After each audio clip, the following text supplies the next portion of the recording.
یہ بات محاورتاً کہی جاتی ہے، پتہ نہیں یہ بیماری کہاں سے آ گئی، لیکن ایک مومن کا یہ اعتقاد ہے کہ یہ از خود پیدا ہونے والی کوئی چیز نہیں ہے، یہ اللہ کی طرف سے ہے، آزمائش ہے، ابتلا ہے، امتحان ہے، تنبیہ ہے، ہمیں اعمال درست کرنے کے لیے، اپنے رویے درست کرنے کے لیے تازیانے کے طور پہ اس میں مبتلا کیا گیا ہے۔ دنیا بے بس ہے، تمام تر میسر وسائل کے باوصف دنیا کے سارے دعوے دھرے کے دھرے رہ گئے۔ جو کائنات کو تسخیر کرنے کی بات کرتے تھے، آج ایک چھوٹے سے وائرس سے سخت پریشان ہیں اور بے بسی کی تصویر بنے ہوئے ہیں،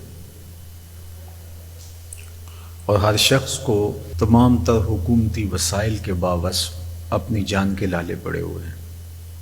تو ہمارے دین نے ایسے مواقع پہ ہمیں حزم و احتیاط اختیار کرنے کی تلقین کی ہے۔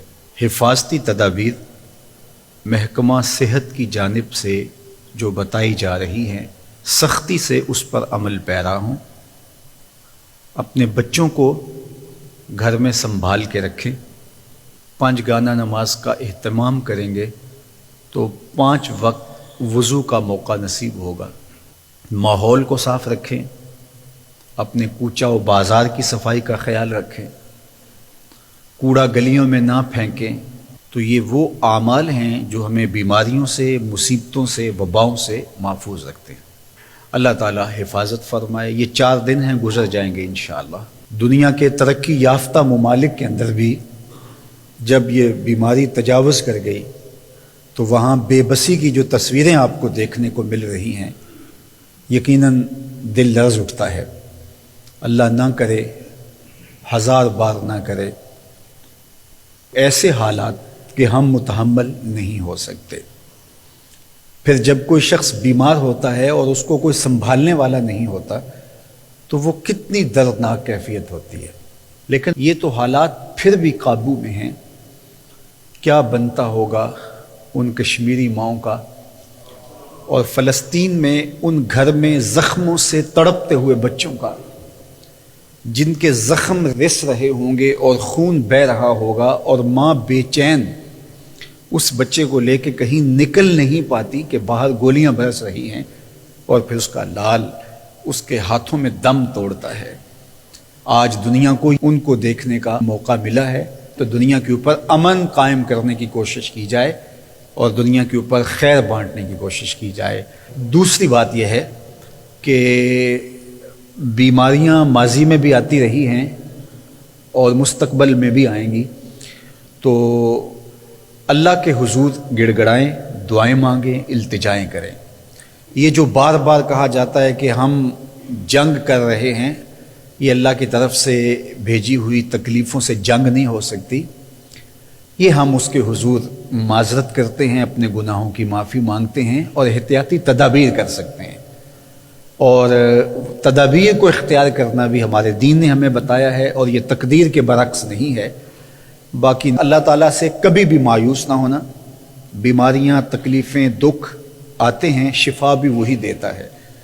اللہ تعالیٰ نے قرآن مجید میں ایک مقام پہ ارشاد فرمایا، حضرت ابراہیم علیہ السلام کا وہ کہنا کہ وَإِذَا مَرِضْتُ فَهُوَ يَشْفِينِ، جب میں بیمار ہوتا ہوں تو وہ مجھے شفا دیتا ہے۔ تو شفا کو اللہ کی طرف منسوب کیا جائے۔ امام غزالی نے اس پہ بحث کی ہے کہ کسی شخص کو شفا ملے تو وہ کہے کہ میرے اللہ نے مجھے شفا دی ہے، اگرچہ دوائی دارو اس نے استعمال کیا ہے، اس نے پرہیز کیا ہے، اس نے جو ڈاکٹر نے، حکیم نے، اطباء نے جو طریقہ بتایا تھا اس کے مطابق عمل کیا ہے، لیکن وہ کہے کہ میرے مالک نے مجھے شفا دی، اور حقیقت میں شفا اللہ کی جانب سے ہی ہے۔ ہمارے ڈاکٹرز کے پیڈ پہ لکھا ہوتا ہے شفا من جانب اللہ۔ یہ پہلی مرتبہ ایسا ہوا ہے کہ ایک کورونا سے شفا پانے والا مریض میڈیا پہ آتا ہے تو اس کو اینکر کہتا ہے تو نے کس طرح جنگ لڑی، تو وہ کہتا ہے میں نے اس طرح جنگ لڑی۔ یہ ایک مومن کا طریقہ نہیں ہے کہ وہ اس طرح بات کرے۔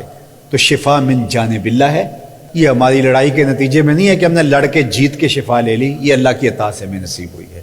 اللہ ہمیں شفائیں عطا کرے، ان وباؤں سے نجات دے، خیر کی راہوں کا مسافر رکھے، اپنی پناہ میں رکھے، اور ہم سب کی حفاظت فرمائے، ہمارے اداروں کی حفاظت فرمائے۔